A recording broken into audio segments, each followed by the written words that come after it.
Oi, gente polivalente! E agora nós vamos dar a continuidade na leitura do livro A Virtude do Egoísmo, escrito pela Ayn Rand. Então, como vocês já sabem, vamos ficar aqui 1 hora fazendo a leitura e o objetivo dessa leitura é em busca das necessidades. Nós estamos querendo saber o que vem a ser uma necessidade humana que é tão essencial psicologicamente para nós. Queremos uma definição mais clara, né? Paramos na página 161 na semana passada e agora daremos aqui o segmento. Prazer para o homem não é um luxo, mas uma necessidade psicológica profunda. Prazer, no sentido mais amplo do termo, é uma concomitante metafísica da vida, a recompensa e a consequência da ação bem-sucedida, assim como a dor é a insígnia do fracasso, destruição e morte. Através do estado de alegria, o homem experiencia, né, o valor da vida, o sentido de que vale a pena lutar para mantê-la. Para que viva, o homem deve agir a fim de conquistar valores. Prazer ou alegria é, ao mesmo tempo, uma recompensa emocional por um ato bem-sucedido e o incentivo para continuar agindo. Além disso, devido ao significado metafísico do prazer para o homem, o estado de alegria lhe dá uma experiência direta de sua própria eficácia, de sua competência em lidar com os fatos da realidade e de alcançar seus valores de viver. Implicitamente contido na experiência do prazer está o sentimento. Estou no controle de minha, entre aspas, existência. Assim como implicitamente contido na experiência da dor está o sentimento. Entre aspas, estou indefeso. Como o prazer emocionalmente acarreta um sentido de eficácia, então a dor emocional acarreta um sentimento de impotência. Deste modo, ao permitir que o homem experimente em sua própria pessoa o sentido de que a vida é um valor e que ele é um valor, o prazer serve como combustível emocional da existência do homem. Assim como o mecanismo prazer-dor do corpo do homem funciona como um barômetro de saúde ou doença, o mecanismo prazer-dor de sua consciência funciona pelo mesmo princípio, agindo como um barômetro do que é a favor ou contra si, do que é benéfico ou prejudicial à sua vida. Mas o homem é um ser de consciência volitiva, não possui ideias inatas, nem conhecimento infalível ou automático a respeito do que depende de sua sobrevivência. Ele tem de escolher os valores que devem guiar os seus atos e determinar suas diretrizes. Seu mecanismo emocional trabalha de acordo com o tipo de valores que escolhe. São seus valores que determinam o que o homem sente ser a seu favor ou contra si. São seus valores que determinam o que procuram por prazer. Se um homem cometer um erro em sua escolha de valores, seu mecanismo emocional não o corrigirá. Este não possui vontade própria. Se os valores de um homem forem tais que deseje coisas que de fato e na realidade o levem à destruição, seu mecanismo emocional não o salvará, mas ao invés disso, o incitará em direção à destruição. Ele terá de o colocar ao contrário, contra si mesmo e contra os fatos da realidade, contra a sua própria vida. O mecanismo emocional é como um computador eletrônico. O homem tem o poder de programá-lo, mas não absolutamente de mudar sua natureza. De modo que, se fizer a programação errada, não será capaz de escapar do fato da maioria dos desejos destrutivos terem para ele a intensidade emocional e a urgência de atos que salvam a vida. Ele possui, é claro, o poder de mudar a programação, mas apenas pela mudança de seus valores.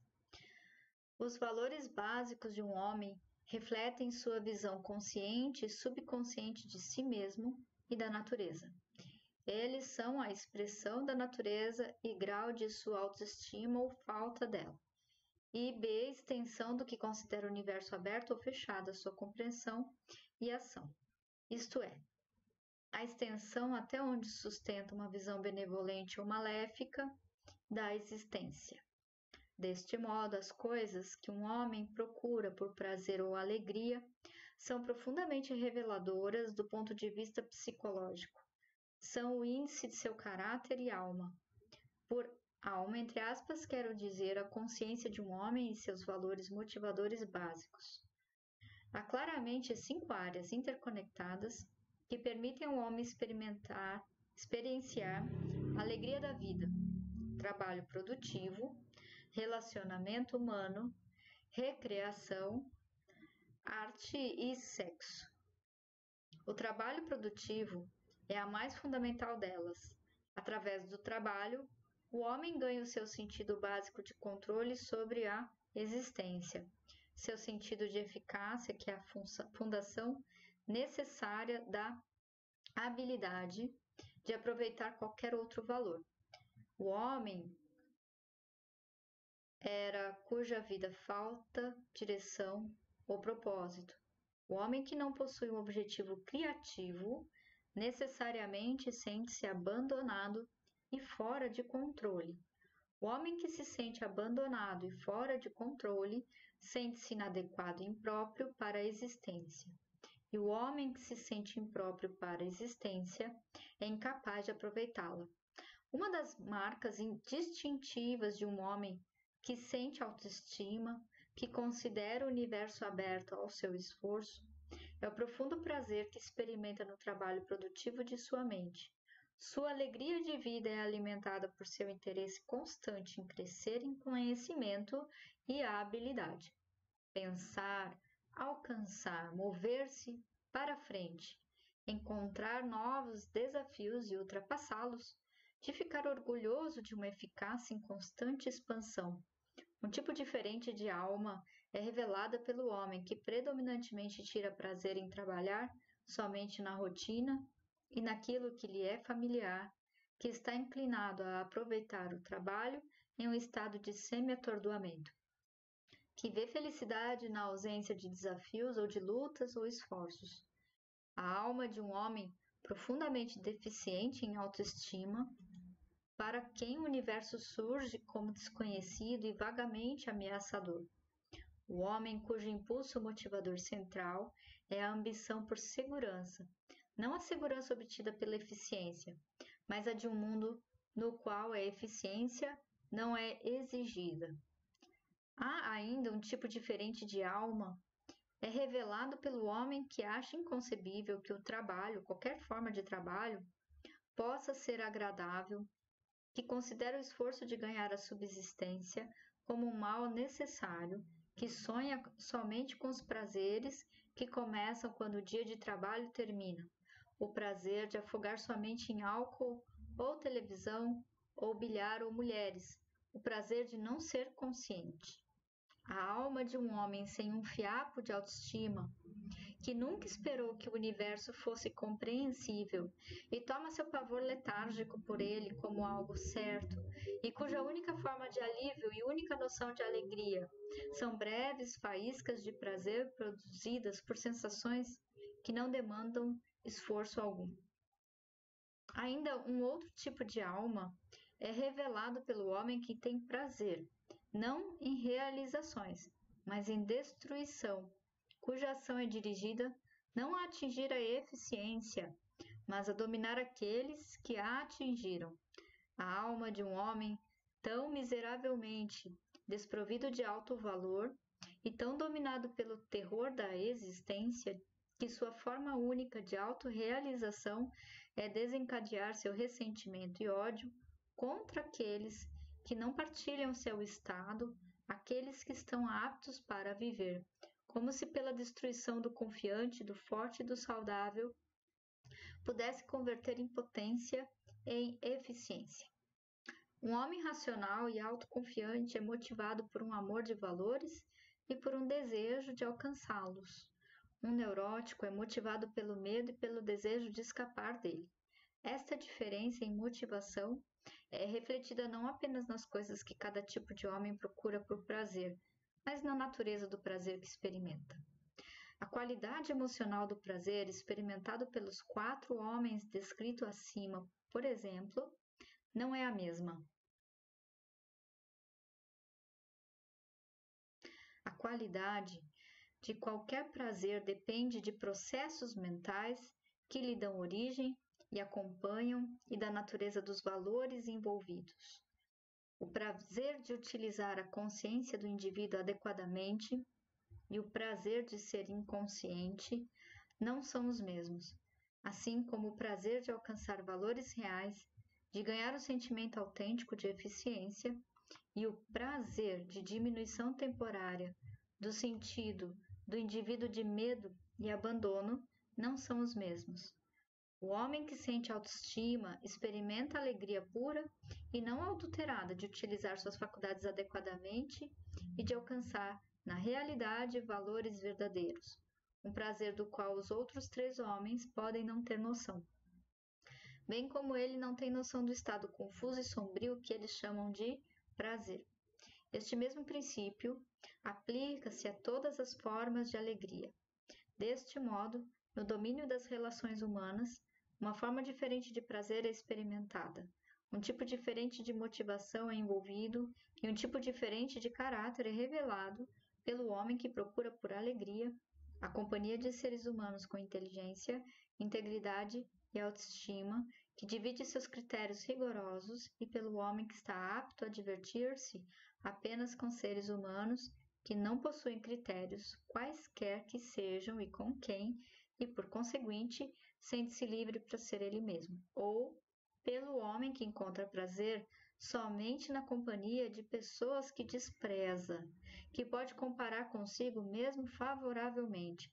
Ou pelo homem que encontra prazer apenas entre pessoas que pode enganar e manipular, de quem ele tira o mais baixo substituto neurótico para um sentido de genuína eficiência, um sentido de poder. Para o homem racional, psicologicamente saudável, o desejo pelo prazer é o desejo de comemorar seu controle sobre a realidade. Para o neurótico, o desejo por prazer é o desejo de escapar da realidade. Isso aqui, deixa eu só... Opa, peraí...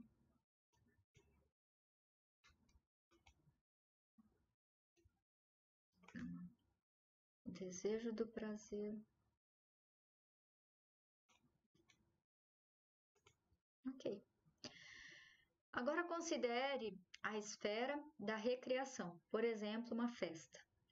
Um homem racional desfruta uma festa como uma recompensa emocional de uma realização e pode tirar prazer dela apenas se de fato envolve atividades agradáveis, como ver pessoas de que gosta, encontrar pessoas novas que acha interessantes, participar de conversas nas quais algo lhe vale a pena dizer e ouvir esteja sendo dito e ouvido. Mas um neurótico pode desfrutar, entre aspas, uma festa por razões não relacionadas às atividades reais que estão acontecendo. Pode odiar ou desprezar ou temer todas as pessoas presentes.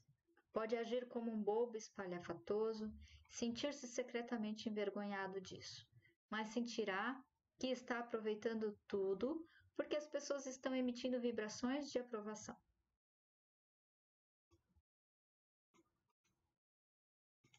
Ou porque é uma distinção social ter sido convidado para essa festa, ou porque outras pessoas manifestam estar alegres, ou porque a festa já o dispensou pela duração de uma noite do terror de estar sozinho. O, entre aspas, prazer de estar bêbado é obviamente o prazer de escapar da responsabilidade da consciência. E assim o são reuniões sociais realizadas com nenhum outro propósito, senão a expressão do caos histérico, onde os convidados vagueiam num torpor alcoólico, tagarelando ruidosa insensatamente, desfrutando a ilusão de um universo onde não se é sobrecarregado com propósito, lógica, realidade ou consciência. Observe nessa sequência lógica os beatniks modernos, por exemplo, sua maneira de dançar. O que se vê não são sorrisos de alegria autêntica, mas de olhos fixos, vagos, movimentos desorganizados, convulsivos, corpos que parecem corpos descentralizados, todos trabalhando muito, com um tipo de histeria determinada, para projetar um mar de despropósito, sem sentido, sem memória. Este é o prazer, entre aspas, da inconsciência. O considere o tipo mais calmo dos prazeres, entre aspas, que preenche a vida de muitas pessoas. Piqueniques familiares, chás de damas ou happy hours, bazares de caridade, férias vegetativas. Todas as ocasiões de tédio sossegado que a todos os interessam, nas quais o tédio é o valor.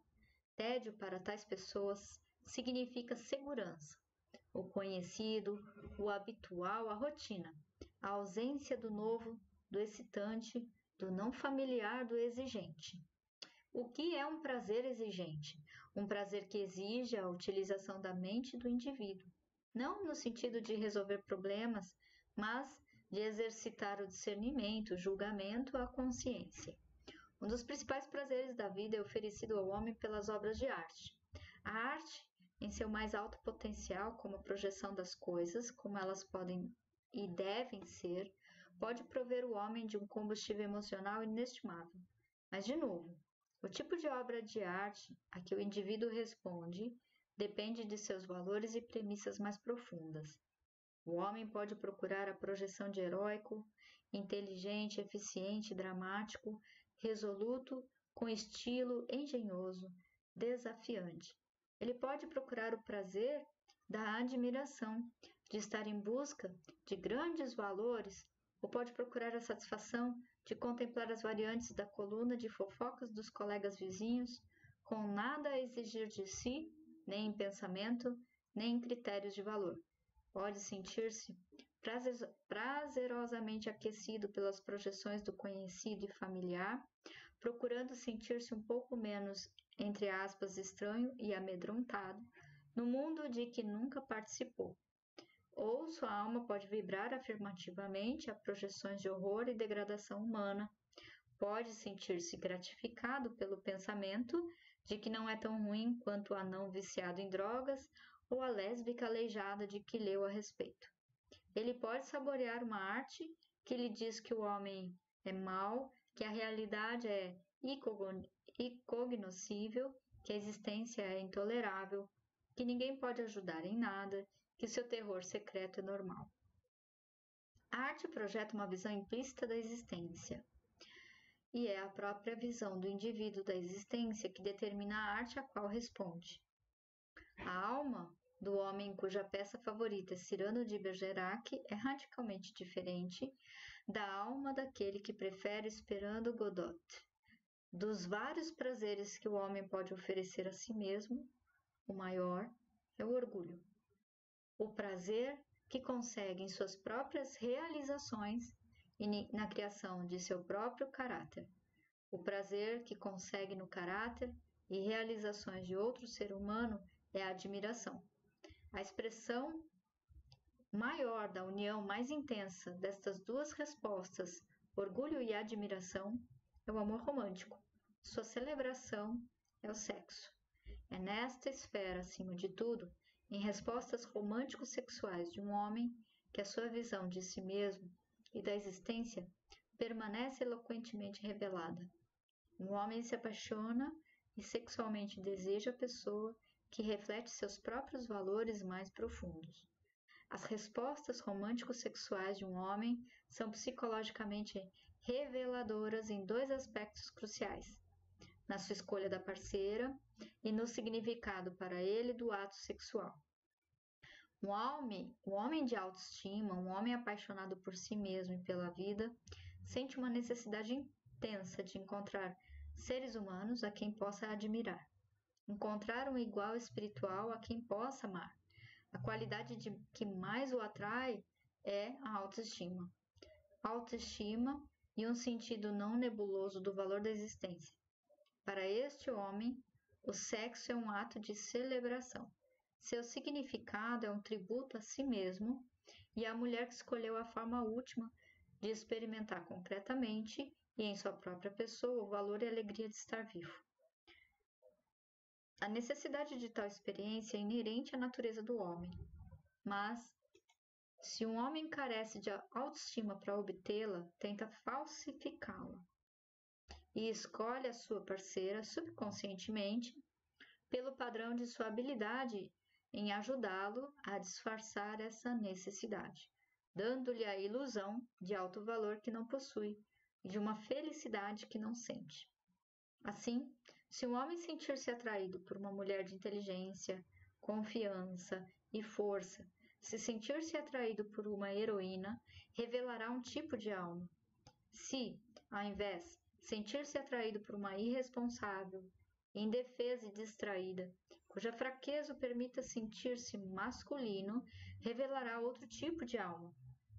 Se sentir-se atraído por uma desmazelada assustada, cuja falta de julgamento e critérios permitam-lhe sentir-se livre de reprovação, revelará outro tipo de alma ainda. O mesmo princípio, é claro, aplica-se às escolhas românticas sexuais da mulher.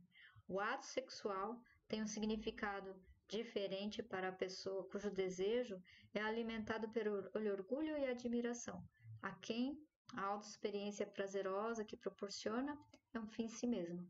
E para a pessoa que procura no sexo a prova de masculinidade ou feminilidade, ou o alívio do desespero, ou a defesa contra a ansiedade ou uma fuga do tédio.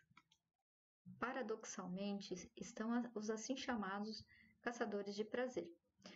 Os homens que aparentemente vivem apenas pela sensação do momento, que estão apenas preocupados em divertir-se, entre aspas, que são psicologicamente incapazes de aproveitar o prazer como um fim em si mesmo, o neurótico, caçador de prazer, imagina que ao passar pelos movimentos de uma celebração, está apto a fazer a si mesmo sentir que possui algo para celebrar. Uma das marcas de autenticidade do homem que carece de autoestima e a punição real de sua omissão moral e psicológica é o fato de que todos os seus prazeres são prazeres de fuga nos dois perseguidores a quem ele traiu e de que não há escapatória, sua própria mente.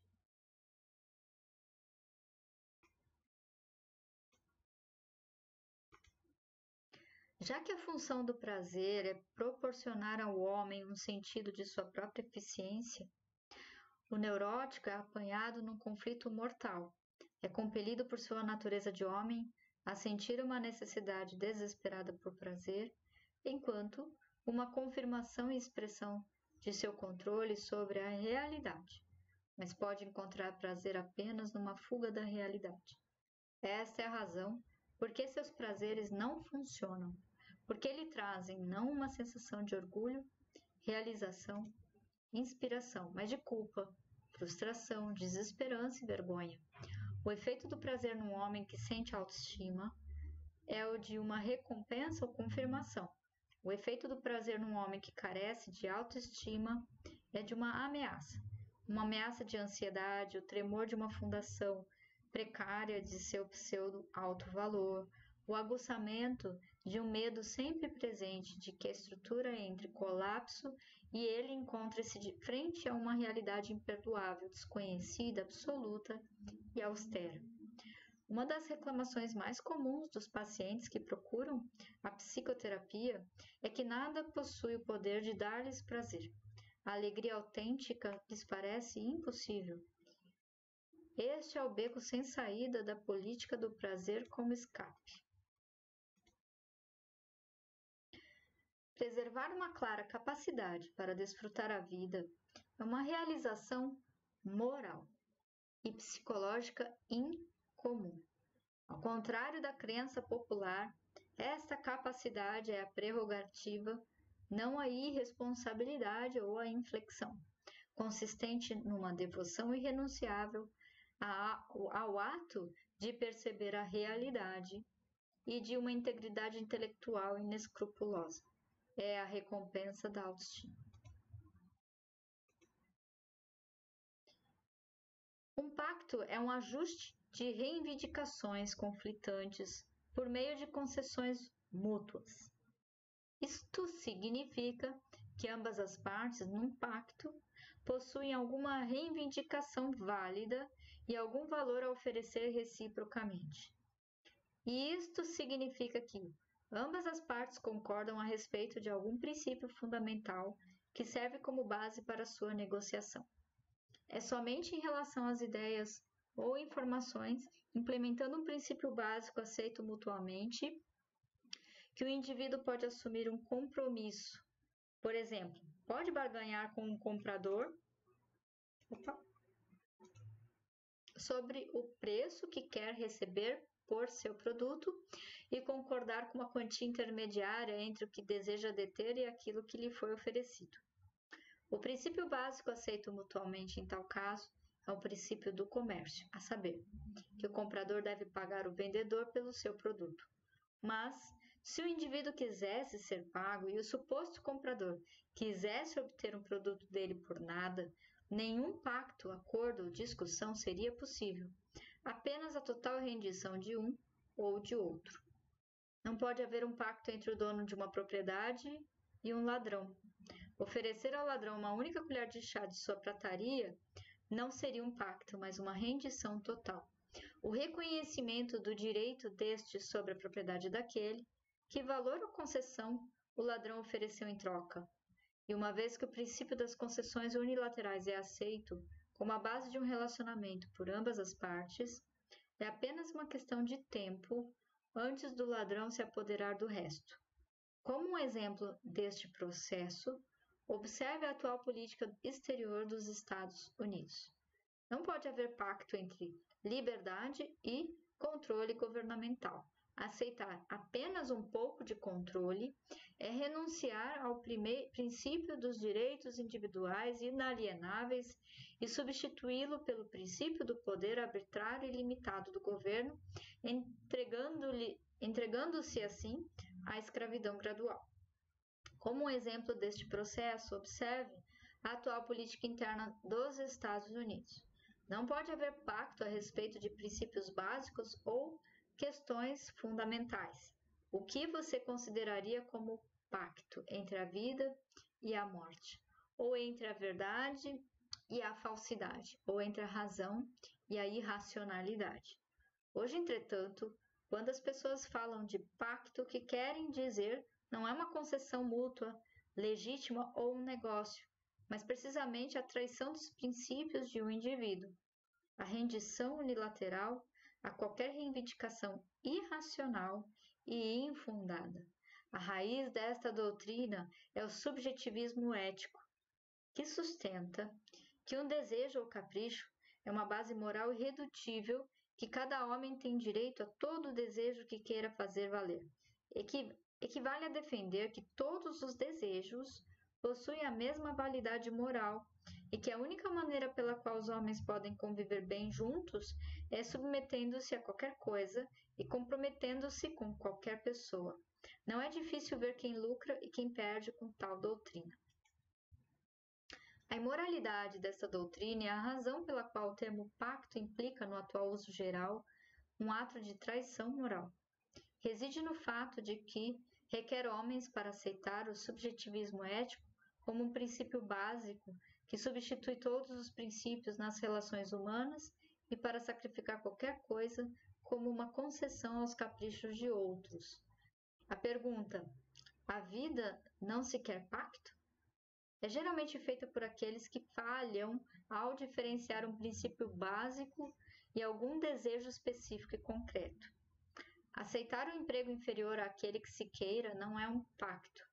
Receber ordens do empregador a respeito de como fazer o trabalho para o qual se é empregado não é um pacto.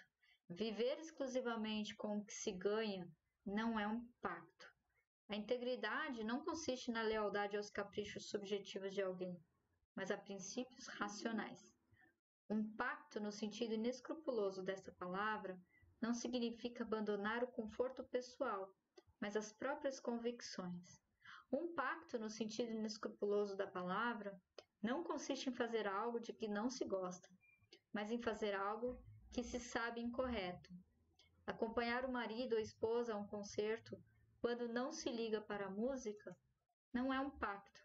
Render-se às exigências irracionais dele ou dela, por conformidade social, por observância religiosa fingida ou por generosidade aos parentes grosseiros do cônjuge é. Trabalhar para o empregador como quem não se compartilham ideias não é um pacto. Fingir compartilhar ideias é. Aceitar as sugestões de um editor para fazer mudança nos originais, quando se vê a validade racional das sugestões, não é um pacto. Fazer essas mudanças a fim de agradar-lhe ou ao público contra o próprio julgamento e critério é. A desculpa dada em todos os casos do gênero é que o pacto é apenas temporário e que a integridade pessoal será reconquistada em algum futuro indeterminado. Mas não se pode corrigir a irracionalidade de um marido e esposa, submetendo-se a ela e encorajando-a a crescer. O indivíduo não pode alcançar a vitória de suas ideias ajudando a propagar as opostas às suas. Não se pode oferecer uma obra-prima literária quando se ficou rico e famoso, para um círculo de leitores que se conquistou escrevendo lixo. Se achou difícil manter lealdade às próprias convicções iniciais, uma sucessão de traições que ajudaram a aumentar o poder daquilo nocivo que ele não teve coragem para combater, não tornará a tarefa mais fácil depois.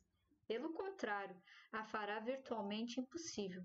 Não pode haver nenhum pacto sobre princípios morais. Em qualquer pacto entre comida e veneno, somente a morte pode vencer. A qualquer pacto entre o bem e o mal, somente o mal pode lucrar. A revolta de Atlas entre parênteses. Então você fica tentado a perguntar: a vida não exige um pacto? Traduza a pergunta para o seu real significado. A vida não exige a rendição daquilo que é verdadeiro e bom ante o falso e o mal? A resposta é exatamente aquilo que a vida proíbe. Se alguém deseja conquistar nada mais do que a extensão de anos torturantes, gasto em autodestruição progressiva.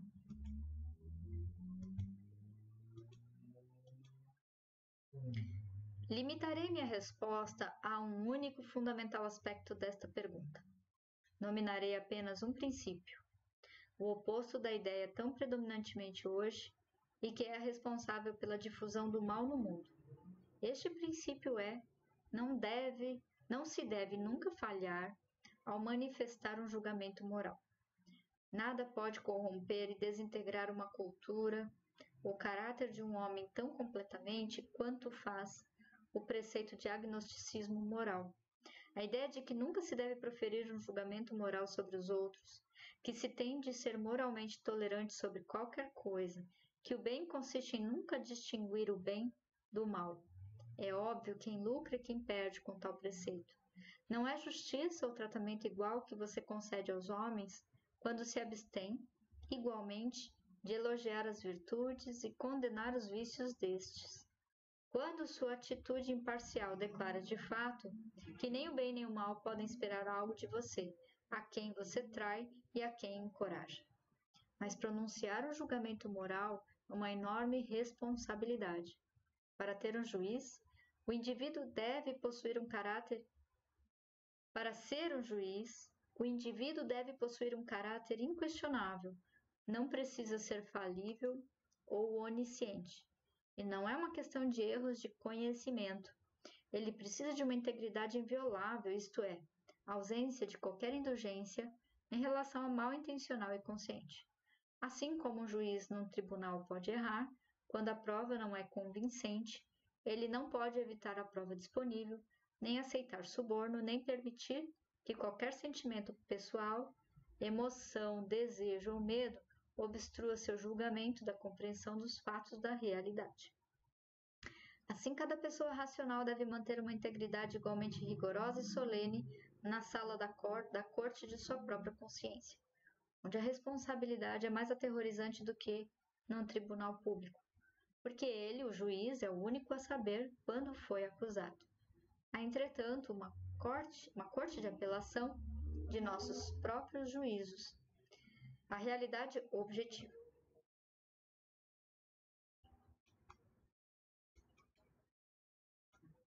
Um juiz coloca-se em julgamento cada vez que pronuncia um veredito. E apenas no reino atual de cinismo amoral, subjetivismo e gangsterismo, que os homens podem acreditar-se ser livres para proferir qualquer tipo de julgamento irracional sem sofrer consequências. Mas, na verdade, um homem deve ser julgado pelos julgamentos que pronuncia. As coisas que ele condena ou exalta existem na realidade objetiva e estão abertas à avaliação independente dos outros. É seu próprio caráter moral e critérios que revela quando acusa ou elogia. Se condena a América e exalta a Rússia soviética, ou se ataca homens de negócios e defende delinquentes juvenis. Ou se denuncia uma grande peça de arte e elogia um lixo, é a natureza de sua própria alma que confessa. É o medo dessa responsabilidade que incita a maioria das pessoas a adotarem uma atitude de neutralidade moral indiscriminada. O medo é melhor expressado no preceito: não julgue que não será julgado. Mas este preceito, na verdade, é uma abdicação da responsabilidade moral.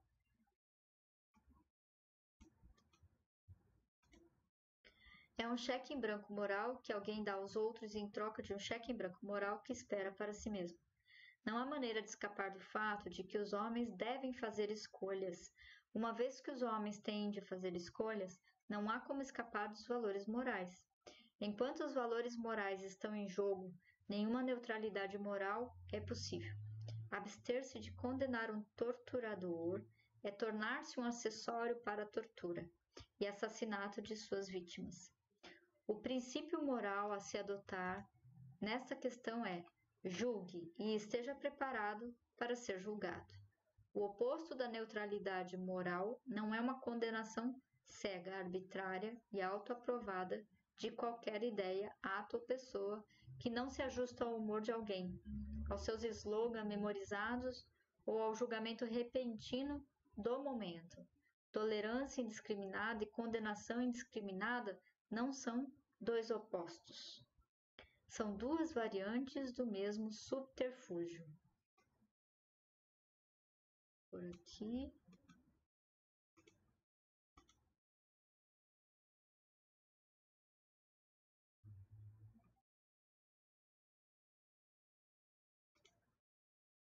Declarar que todos são brancos, ou todos são pretos, ou ninguém é branco nem preto, mas cinza, não é um julgamento moral, mas uma fuga da responsabilidade do julgamento moral. Julgar significa avaliar uma dada ideia ou coisa concreta com referência a um princípio ou critério abstrato. Não é uma tarefa simples, não é uma tarefa que pode ser executada automaticamente pelos sentimentos, entre aspas, instintos ou palpites de alguém. É uma tarefa que requer o mais preciso, mais exato, mais implacável objetivo e um processo racional de pensamento. É relativamente fácil compreender princípios morais abstratos. Pode ser muito difícil aplicá-los a uma dada situação, particularmente quando esta envolve o caráter moral de outra pessoa. Quando alguém pronuncia um julgamento moral, para elogiar ou condenar, deve estar preparado para responder por quê ou provar sua decisão para si mesmo ou para qualquer inquisidor racional. A política de sempre pronunciar um julgamento moral não significa que se deva considerar a si mesmo um missionário incumbido da responsabilidade de, entre aspas, salvar a alma de todos, nem que se deva dar avaliações morais não solicitadas a todos aqueles com quem se encontra. Significa que se deve saber claramente, por extenso, de forma verbalmente identificada, a própria avaliação moral sobre cada pessoa, questão ou evento com o qual se lida e agir de acordo. B, que se deve tornar uma avaliação moral conhecida aos outros, no caso de ser racionalmente apropriado fazê-lo. Esta última proposição significa que não é necessário lançar-se em denúncias ou debates morais não provocados, mas que se deve falar claramente em situações onde o silêncio pode objetivamente ser tomado como um acordo ou sanção do mal.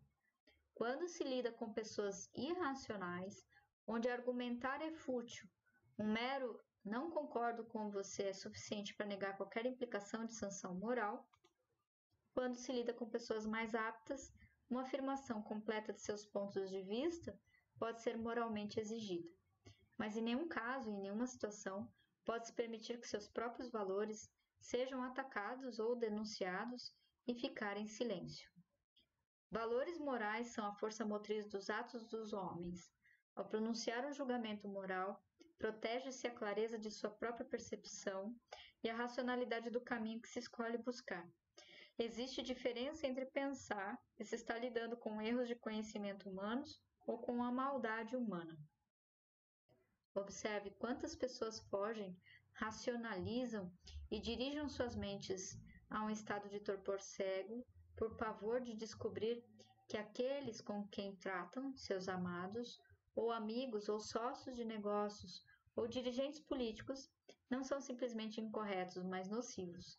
Observe que este pavor os leva a sancionar, a ajudar e difundir aquilo que é verdadeiramente nocivo, cuja existência tem medo de admitir.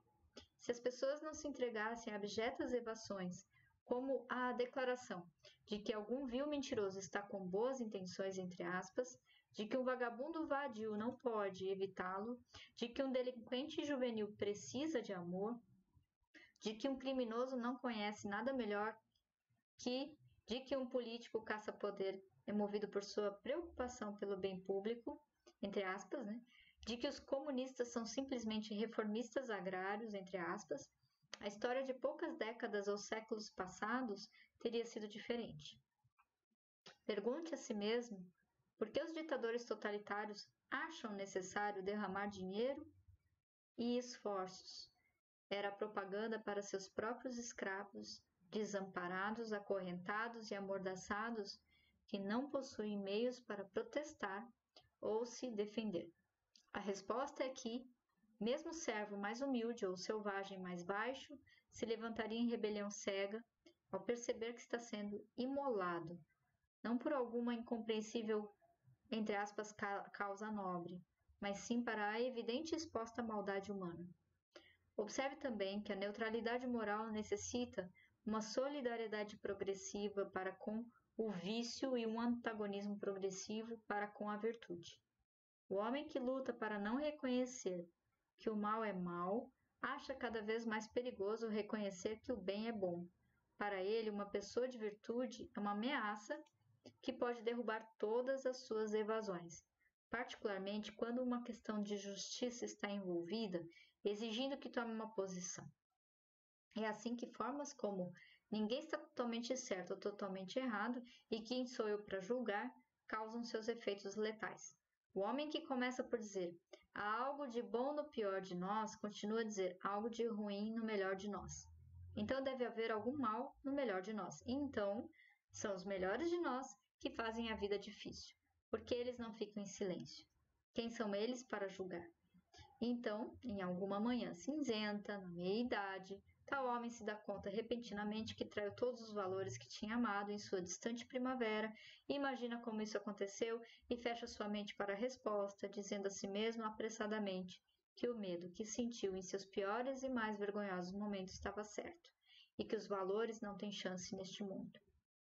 Uma sociedade irracional é uma sociedade de covardes morais, de homens paralisados pela perda de critérios, princípios e diretrizes morais.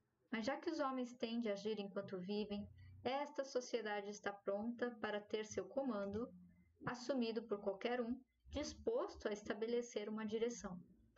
A iniciativa só pode vir de dois tipos de homens: do homem que está disposto a assumir a responsabilidade de estabelecer os valores racionais, ou de um facínora que não está preocupado com questões de responsabilidade. Não importa quão difícil seja a luta, apenas uma escolha a ser feita por um homem racional diante de tal alternativa. Um dos sintomas mais eloquentes da falência moral da cultura atual é uma certa atitude em voga para as questões morais, e que melhor se pode resumir como: não há pretos nem brancos, há apenas cinzas. Afirma-se isso considerando pessoas, atos, princípios de conduta e moralidade em geral. Preto e branco neste contexto significa o bem e o mal. A ordem contrária usada naquela frase feita é interessante do ponto de vista psicológico. Sob qualquer aspecto de alguém que alguém se interesse em examinar, esta noção está cheia de contradições. Em primeiro lugar, está a falácia do conceito roubado. Se não há preto e branco, não pode haver cinza, já que este é meramente uma mistura dos dois. Antes que alguém possa identificar algo como cinza, deve saber o que é preto e o que é branco. No campo da moralidade, isso significa que se deve primeiro identificar o que é o bem e o que é o mal. E quando um homem descobre que uma alternativa é boa e outra é má, não possui justificativa para escolher a mistura. Não pode haver justificativa para escolher qualquer parte daquilo que se sabe ser nocivo. Em moralidade, preto é predominantemente o resultado de tentar fingir a si mesmo que se é meramente cinza. Se um código moral como o altruísmo é de fato impossível de praticar, é o código que deve ser condenado como preto, e não suas vítimas avaliadas como cinza. Se um código moral prescreve contradições irreconciliáveis, de modo que, escolhendo bem um aspecto, um homem se torna mau em outro, é o código que deve ser rejeitado como preto. Se um código moral inaplicável à realidade, se não oferece diretriz, exceto uma série de injunções e mandamentos arbitrários, infundados e fora de contexto, a ser aceito por fé e praticamente automaticamente como um dogma cego, seus praticantes não podem adequadamente ser classificados como brancos ou pretos, ou cinzas. Um código moral que proíbe e paralisa o julgamento moral é uma contradição em termos. Se numa questão moral e complexa um homem luta para determinar o que é certo e falha ou comete um erro honestamente, não pode ser considerado cinza. Moralmente ele é branco. Erros de conhecimento não são fissuras de moralidade. Nenhum código moral correto pode exigir infalibilidade ou onisciência.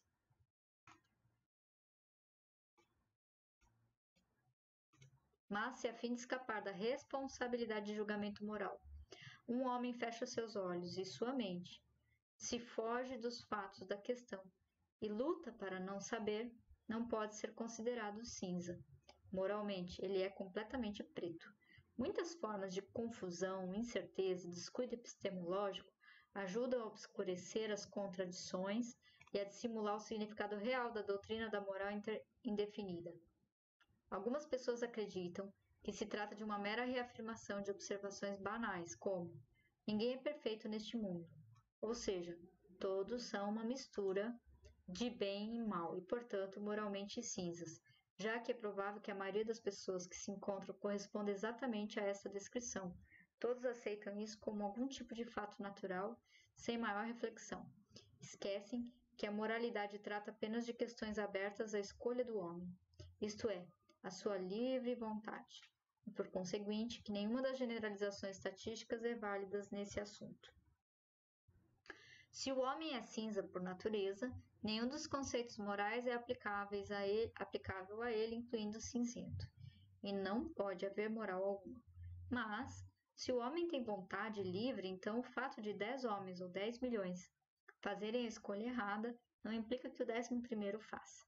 Não implica nada e não prova nada. Em consideração ao dado indivíduo, há muitas razões para a maioria das pessoas ser imperfeita moralmente, isto é, manter premissas e valores contraditórios e confusos. A moralidade altruísta é uma das razões, mas isso é um assunto diferente. Independentemente das razões de suas escolhas, o fato da maioria das pessoas ser moralmente cinza não invalida a necessidade do homem ter uma moral e de que esta deve ser branca. Antes, pelo contrário, toma essa necessidade mais imperiosa. Nem justifica o pacto epistemológico de rejeitar o problema, considerando a todos os homens como de moral cinzenta, e assim recusando-se a reconhecer ou praticar a brancura. Nem serve como uma fuga da responsabilidade do julgamento moral, a não ser que alguém seja preparado para prescindir totalmente da moralidade e considerar um tapeador insignificante e um assassino como moralmente iguais.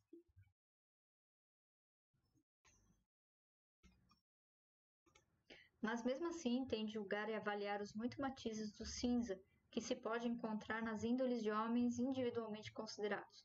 A única maneira de julgá-los é por um critério claramente definido de preto e branco. Uma noção similar envolvendo os erros similares é sustentada por algumas pessoas que acreditam que a doutrina da moral cinzenta é simplesmente uma reafirmação da proposição. Há dois lados de cada questão, que pegam para significar que ninguém está sempre completamente certo ou errado. Mas isso não é o que esta proposição significa ou sugere. Ela implica apenas que, ao julgar uma questão, deve-se tomar conhecimento ou dar ouvidos aos dois lados. Isto não significa que as reivindicações de ambos os lados sejam necessariamente válidas também, nem mesmo que haverá pouca justiça para ambos os lados. Com muita frequência, a justiça estará de um lado e uma presunção não justificada, ou pior, de outro. Há, é claro, questões complexas nas quais ambos os lados estão certos em alguns aspectos e errados em outros, e é aqui que o pacto de declarar ambos os lados cinzas é menos admissível. É nessas questões que a mais rigorosa precisão de julgamento moral é exigida para identificar e avaliar os vários aspectos envolvidos, o que apenas pode ser feito reorganizando os elementos misturados de preto e branco. O erro básico em todas estas várias confusões é o mesmo. Consiste em esquecer que a moralidade trata apenas de questões abertas à escolha do homem, o que significa esquecer a diferença entre o incapaz e o de má vontade.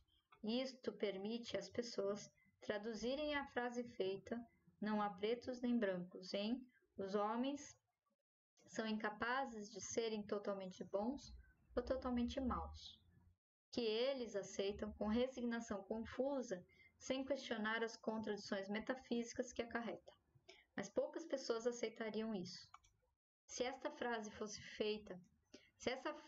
feita fosse traduzida no significado real, que pretende contrabandear para suas mentes, os homens têm má vontade de serem totalmente bons ou totalmente ruins.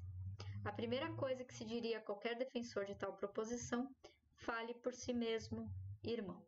E isso, de fato, é o que está fazendo, o que está realmente fazendo, consciente ou subconscientemente intencional, ou inadvertidamente quando um homem declara: não há pretos nem brancos.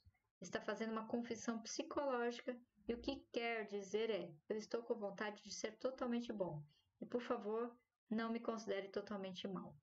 Assim como em epistemologia o culto da incerteza é uma revolta contra a razão, também na ética o culto da moral cinzenta é uma revolta contra os valores morais. Ambos são uma revolta contra o absolutismo da realidade. Assim como um culto da incerteza não poderia ter sucesso numa rebelião aberta contra a razão e, consequentemente, luta para elevar a negação da razão em algum tipo de raciocínio superior. Assim, o culto da moral indefinida não poderia ser bem sucedido numa rebelião aberta contra a moralidade e a luta para elevar a negação da moralidade a um tipo superior de virtude. Observe a forma na qual se encontra esta doutrina.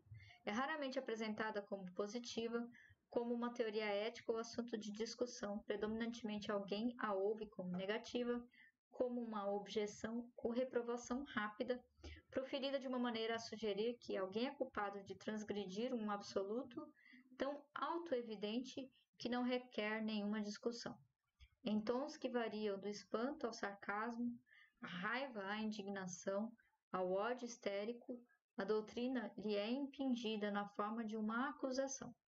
Certamente você não pensa em termos de preto e branco, não é? Estimulada pela confusão, desamparo e medo de todo o assunto de moralidade, a maioria das pessoas apressa-se a responder culpadamente: não, é claro que não. Sem nenhuma ideia clara da natureza da acusação, eles não fazem uma pausa para compreender que esta acusação está de fato dizendo: certamente você não é tão injusto a ponto de discriminar entre o bem e o mal, não é? Ou certamente você é tão mau a ponto de procurar o bem, não é? Ou certamente você não é tão imoral a ponto de acreditar na moralidade. É tão óbvio que culpa moral, medo de julgamento moral é um apelo por um manto de perdão. São o motivo desta frase feita que uma olhada para a realidade seria suficiente para mostrar aos seus proponentes a confissão perigosa que estão pronunciando. Mas fuga da realidade é a pré-condição e o objetivo do culto da moral indefinida. Filosoficamente, este culto é uma negação da moralidade, mas psicologicamente não é o objetivo de seus adeptos. O que eles procuram não é a moralidade, mas algo mais profundamente irracional. Uma moralidade não absoluta, fluida, elástica, de meio de caminho. Não proclamam a si mesmos além do bem e do mal. Procuram preservar as vantagens de ambos. Não são desafiadores morais, nem representam uma versão medieval dos adoradores exagerados do mal. O que lhes dá seu sabor peculiarmente moderno é que não defendem vender a alma de alguém ao diabo. Defendem vendê-la peça por peça, pouco a pouco, a qualquer arrematador que compre a varejo. Eles não constituem uma escola filosófica de pensamento, não são um produto típico da omissão filosófica, da falência intelectual que produziu o irracionalismo, na epistemologia, um vácuo moral na ética e uma economia mista na política.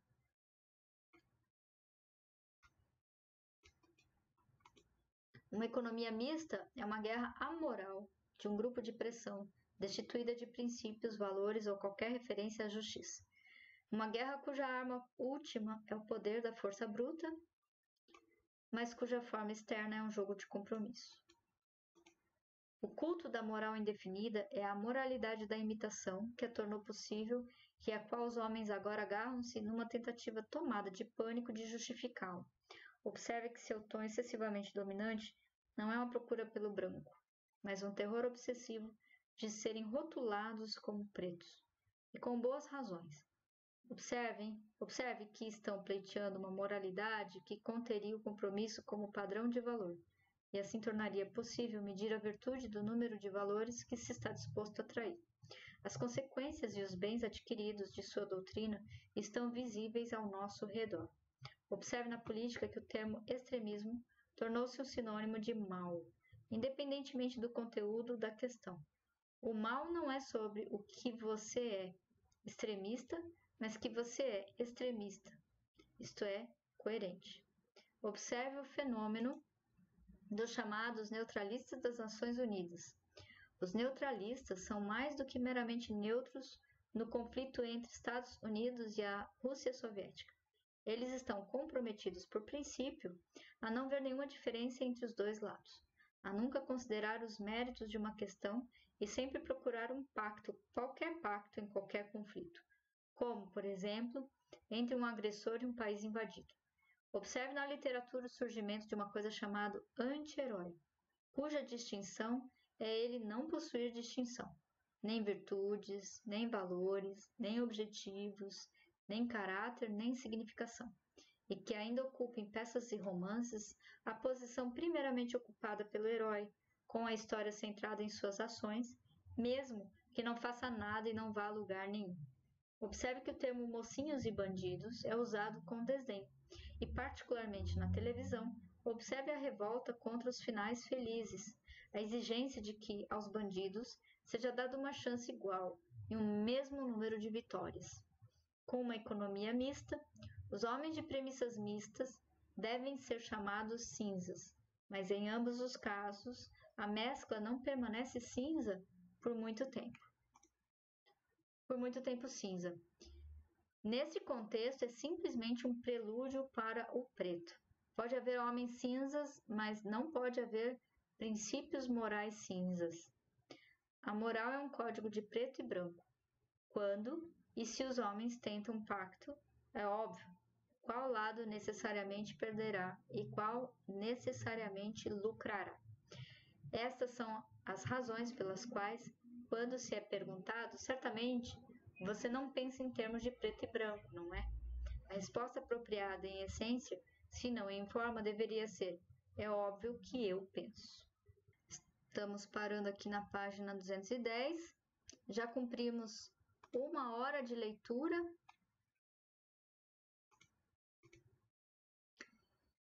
E semana que vem nós damos continuidade nessa leitura da virtude do egoísmo. Então, Henry agora está falando sobre moralidade, né, que faz parte aí da filosofia. Ela vai abordar a questão da ética, da visão da virtude do egoísmo. E ao final, eu vou fazer uma análise disso tudo que eu tô lendo. Tô até com vontade, já que eu tô lendo o Maslow também, de colocar alguns contrapontos. De repente eu faço uma análise individual e vamos ver o que eu vou pensar aqui, tá bom? Então é isso, minha gente. Fico por aqui por hoje e amanhã, a próxima semana, amanhã não, na próxima semana eu dou continuidade com essa leitura. E até a próxima leitura. Tchau!